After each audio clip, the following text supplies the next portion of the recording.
ইবনে মাতা শরীফের হাদিস 303 পৃষ্ঠা, হাদিস নাম্বার হচ্ছে 4115 নম্বর হাদিস। আমি রেফারেন্স দিচ্ছি।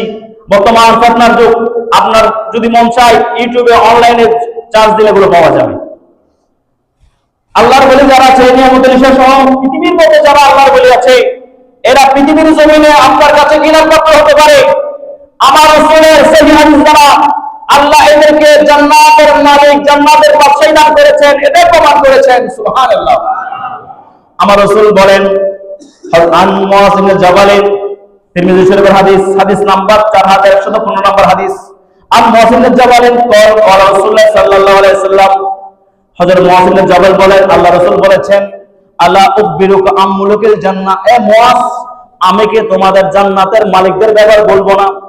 হযরত মুআয বলেন, কুলতু বালা ইয়া রাসূলুল্লাহ, জান্নাতের মালিক কারা আমাদেরকে একটু বলে দিন না। অথচ জান্নাতের সরদার আল হাসান ওয়াল হুসাইনি বলেছেন, আবু বকর সিদ্দিককে বলেছেন, মা ফাতেমাতুজ জাহরাকে বলেছেন, এরা তো জান্নাতের সরদার। কিন্তু এক একটা কামরার মধ্যে এক একজন সরদার থাকবে। তারা হচ্ছেন এই যে নিয়ামতুল ঈশা রাহমাতুল্লাহ আলাইহি, গরিবুল্লাহ শাহ রাহমাতুল্লাহ আলাইহি, হাজী আজমির রাহমাতুল্লাহ আলাইহি সহ আল্লাহর নবীর উম্মতে মুহাম্মদের মধ্যে শ্রেষ্ঠ উম্মতরা, এরা জান্নাতের মধ্যে কি থাকবে, যে মালিকানা করবে। এটা আমার মুখের বানানোর কথা না। আমার রাসূল বলেন, ক্বালা রাজুলুন দাইফুন মুসতাদাহুন যুতিমনাইনি লা ইয়াবাহু লাহু লা ওয়াকসামাল্লাহি লা বারাহু।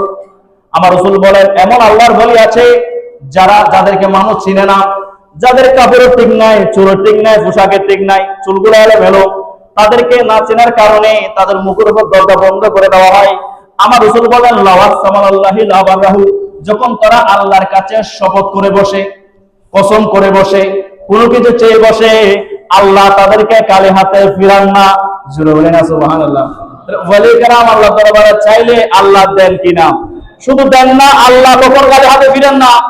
এবং সহিহ মুসলিম শরীফ দ্বিতীয় খণ্ড 329 নম্বর পৃষ্ঠা, হাদিস নাম্বার হচ্ছে 2622 নম্বর হাদিস, হাদিস নাম্বার 2622 নম্বর হাদিস, মুসলিম শরীফের হাদিস। আমার রাসূল বলেন, ক্বালা রাসূলুল্লাহ সাল্লাল্লাহু আলাইহি ওয়াসাল্লাম, রুব্বা আশআতা মাদফুরিন বিল আবওয়াব লাও সামাআল্লাহু লা বারাহু।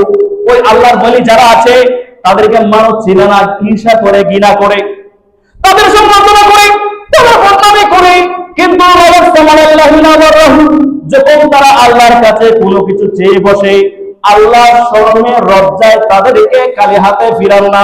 জোরে বলেন না সুবহানাল্লাহ। এবং সহিহ বুখারীর হাদিসের মধ্যে আমার রাসূল করিম সাল্লাল্লাহু আলাইহি ওয়াসাল্লাম ইরশাদ করেছেন, আমার রাসূল বলে, ইনসারানি, এটা আবার হাদিসে কুদসি, এটা বুখারী শরীফের হাদিস, এটা আবার মিশকাতের মধ্যে বুখারী শরীফ 6502 নম্বর হাদিস, সহিহ বুখারীর মধ্যে আমার রাসূল বলেন, আল্লাহ বলেছেন, ইনসারানি লাউতিয়ানাহু, ওলি کرام যখন আল্লাহ দরবারে কোনো কিছু চেয়ে বসে, আল্লাহ তাদেরকে সঙ্গে সঙ্গে ওই চাওয়া পূরণ করে দেন। সুবহানাল্লাহ বলবেন না? এগুলো আমার মন গড়া না, এগুলো সবাই পড়ে। কিন্তু সমস্যা হচ্ছে আমরা জেলাস ফিল করি। কিভাবে জেলাস ফিল করি? আমার চাচাতো ভাইয়ের ছেলে ডাক্তার হয়ে গেছে, আমার মন ভালো লাগে না। আমার চাচাতো বোনের জামাই আমেরিকাওয়ালা পড়েছে, আমার মনের মধ্যে জ্বালা হওয়া হয়। ঠিকই অনুরূপভাবে আমি এত বড় আলেম হয়ে গেলাম, মুহাদ্দিস হয়ে গেলাম, কোথাকার কোন নিয়ামতুল ঈশা রাহমাতুল্লাহ আলাইহি পুকুর পাড়ের মধ্যে কবর হয়েছে, আজকে তারটা দরবার হয়ে গেছে, শহরে পরিণত হয়ে গেছে, আর আমি আলেম হিসেবে মানুষ আমার একটা সালামও দেয় না। আমাদের জেলাসের কারণে আমরা আল্লাহর ওলিদেরকে মানতে পারি না। এটা আমাদের কমবক্তের কারণে, আমাদের বদনসিবের কারণে। আল্লাহ পাক রব্বুল আলামিন ওলি کرامের মহব্বত আমাদের অন্তরে পয়দা করে দিক। সবাই বলি আমিন। আল্লাহুম্মা সাল্লি সাইয়্যিদিনা নাবিয়া